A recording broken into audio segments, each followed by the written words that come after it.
Basketball Talk Pro. Today I want to give you a very simple, unnoticed statistic that means a lot to your success as a coach. I've never spoken about this statistic before on Basketball Talk Pro, even almost 5 years now we've been doing these sessions. But in order to explain it best, I need to show you a chart that will help you see the importance of it. We'll go there now. Okay, first of all, let me explain one thing. The word assist percentage up here on both of these charts. What that means is the percentage of baskets scored from an assist. In other words, somebody had to throw the person that was making the shot. Someone had to throw the ball in such a way to him that it created an open shot. Now, I can't think of anything in basketball that is more team worthy than the ability to, as a team or an individual, to make a pass that gives your teammate a shot that they can make. And that's why this percentage indicates what kind of teamwork you have, or are you just relying on individual play? And I think that says a lot for a team. Now, a lot of people don't even know that this percentage even exists. There's a lot of them that don't know. But I watch it all the time as a coach. I kept track of it all the time. And if you know, when I've been showing a team's evaluation sheet with all the players and their ratings and everything, it's on there that I show the team that is on the sheet, their assist percentage, and also their opponents. So I think it's a very valuable statistic to have and to know, because it tells you on your own team, are we getting baskets from assists, or are we getting baskets from just solo play without anybody making the assist pass? A lot of times that's on a fast break where you break away on a dribble, but also it's a lot when you're in isolation or going one-on-one and penetrating the team. Well, this chart represents 2 years, 2017 and 2018.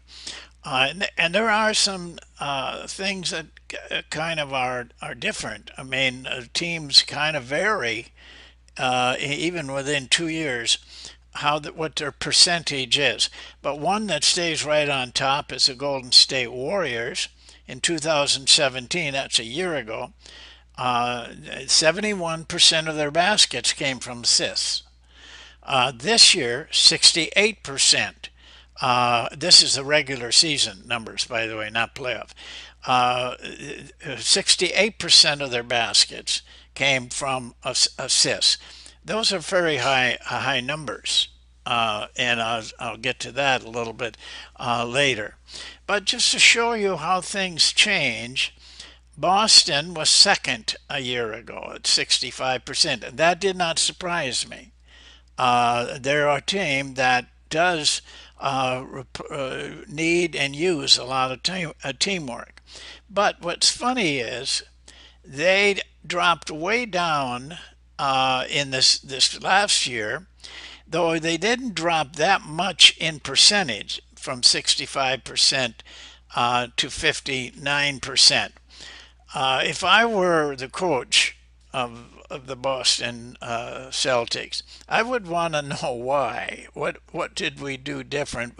I think it's because my evaluation is stemmed from watching them play and also from breaking down their film a couple of times. But I don't think that they used more set plays this year, especially in the second half of the season. Where before they were relying on handbacks and real quick screens, random screen at the ball, quite a bit of movement. But for some reason, they changed in the second half of the season. It seemed to me where they were just running more set plays and not a lot of motion, more predictable. But then there's teams, for example, the Denver Nuggets were at 62% last year, and they're at 62% this year. Exactly the same. So what that indicates to me is that first of all they didn't change coaches, and second of all that they probably stayed with the same kind of offensive attack in both years. They didn't make any changes. They didn't make any adjustments that would change things. But individuals can also change things. Let's look over here at 217. Minnesota was at 60%. They did not make the playoffs, but they were at 60%. And by the way, I should point that out to you right now. How I look at these things when I'm looking at or preparing for teams, I feel that 60% is the line that separates the good teams in providing assists versus average or poor. And so that's a number I look for my team and for the opponents, because it tells me something about their attack. I have a number that is a fact for me to build, my approach to them. Let me see if I can. Toronto Raptors are just an enigma to me. Last year, they were dead last in this ratio. Only 47% of their points came from a pass by a teammate. They upped that to 59%, a very big jump.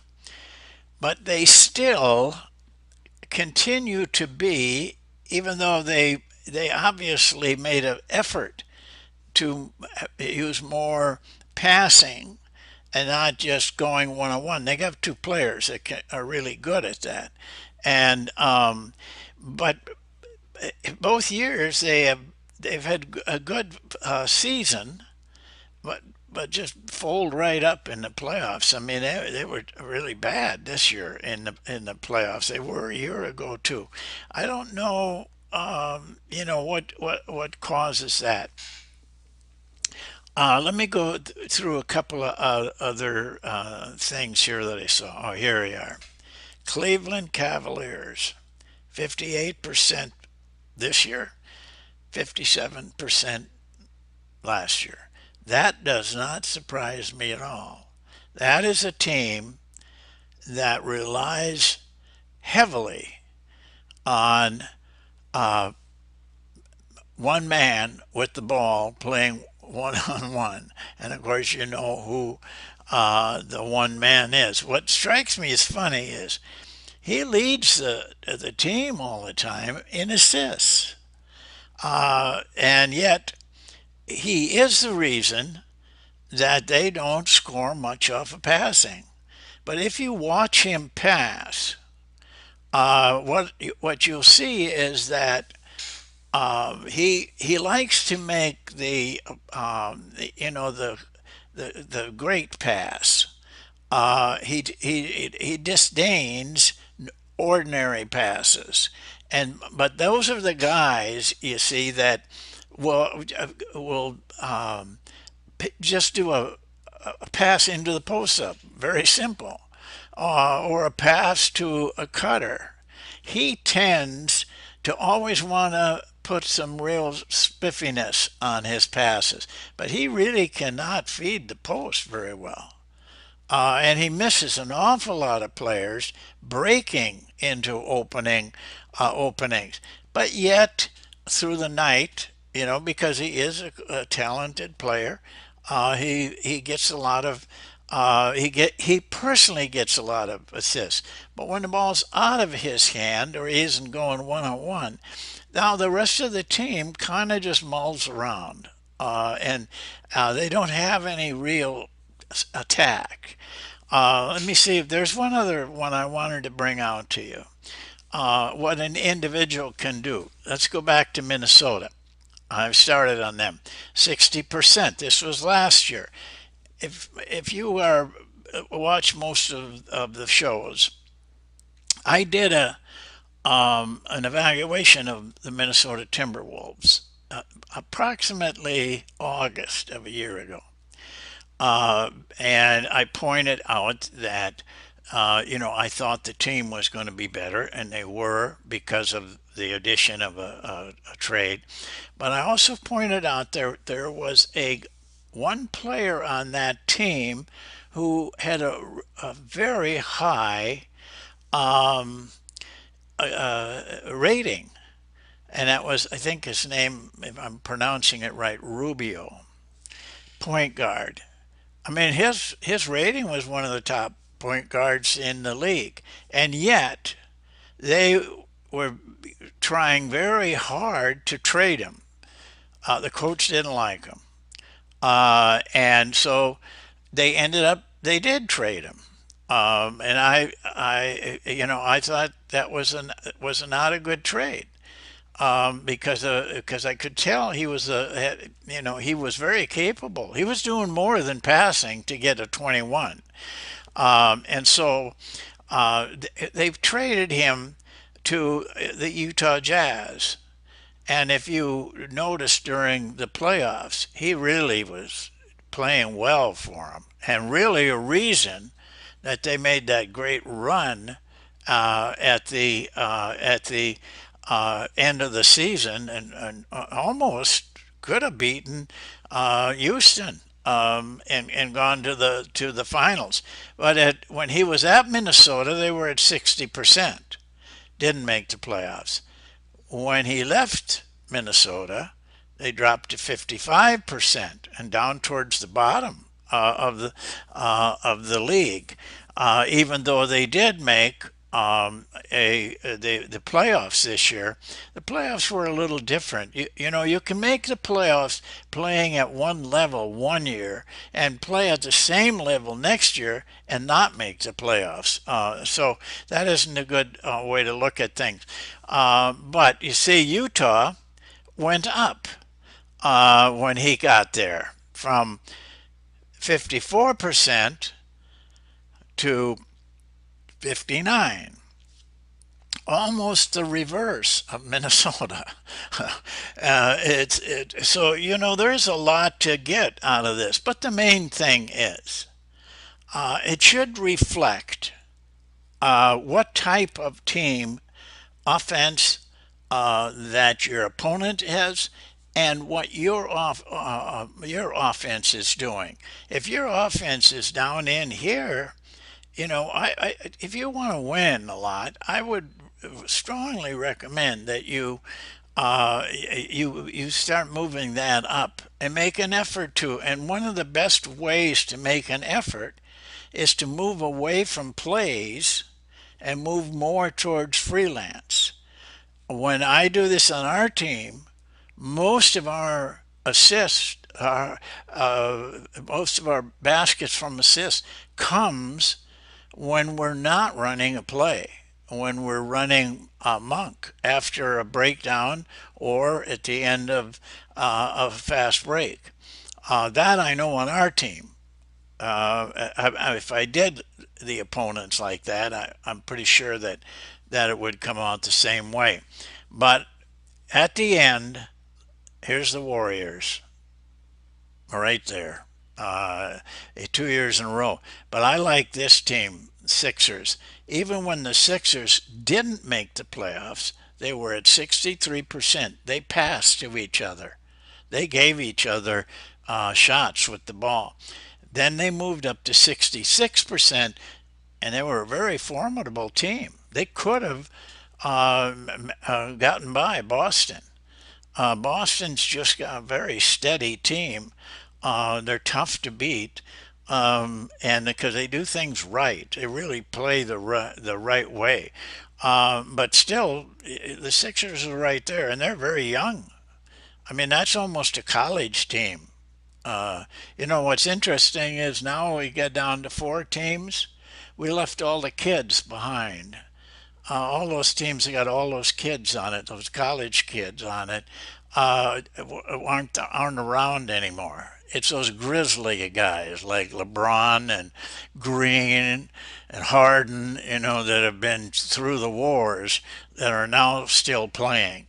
But anyway, I hope you can see something from this because it is worth your time. Hardly anybody does this. Hardly anybody that I know knows what their team is doing on assists for baskets. And throwing 22 times around the outside is a number that everybody's using now, uh, but it doesn't score any baskets. This type of basket from an assist is done through some type of teamwork.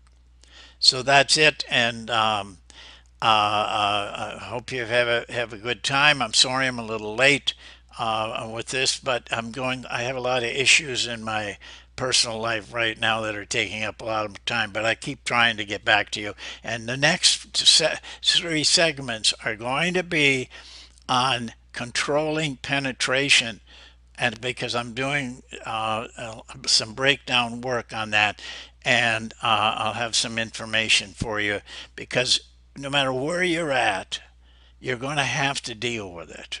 Uh, it's hitting the NBA. It's down to the big time teams, Division 1 teams, and it's just keep coming. You're going to have to do it. And so I thought I'd show you three things that could help you. So we'll see you next time. Thank you.